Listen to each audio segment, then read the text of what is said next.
Tere, siin Tauno. Jätkame oma jõulukaardi tegemisega. Järgmise asjana lõikame siit jõulukaardilt veel välja 2 tegelast. Selleks lisame selle sama pildi uuesti, klikime spraidi laadimine failist, ehk lisame ta uuesti tegelasena. Avame selle pildi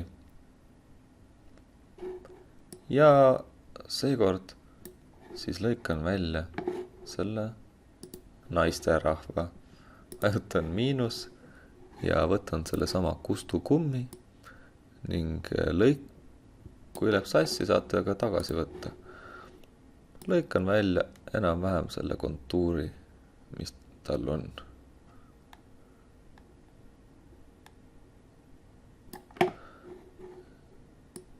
Ja ülejäänud osa kustutan siis ka ära.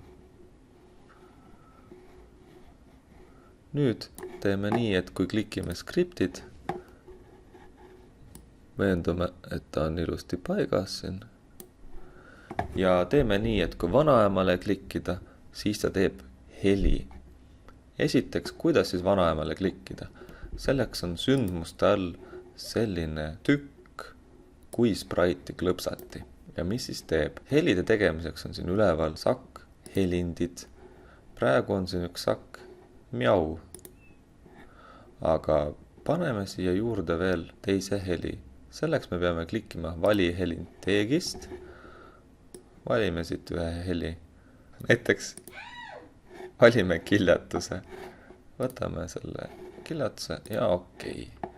Selleks, et nüüd see naine seda häält teeks, klikin skriptid ja siin all on selline koht nagu helindid. Helinditest saab valida ka erinevaid helisid, mis nad mängiks või muusikat.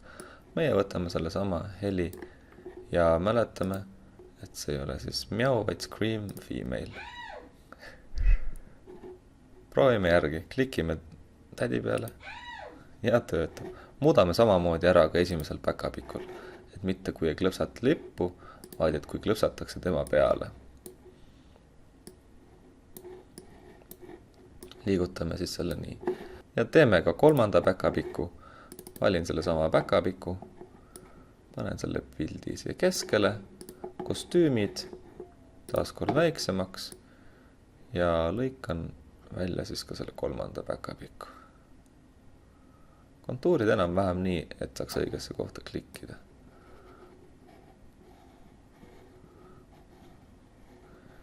Ja temaga teeme nii, et kui tema peale klõpsatakse, siis valime ka heli. Valime, et tema mängiks, saab valida ka veel nooti. Aga teeme nii, et tema mängiks siis trummi. Valime siit ühe trummi. Näiteks põisk vibrafon. Ja sobib küll. Proovime nüüd, kas töötab ka. Klikime päkapiku peale. Klikime vanaema päkapiku peale. Ja klikime siis põhipäkapiku peale. Häid jõule!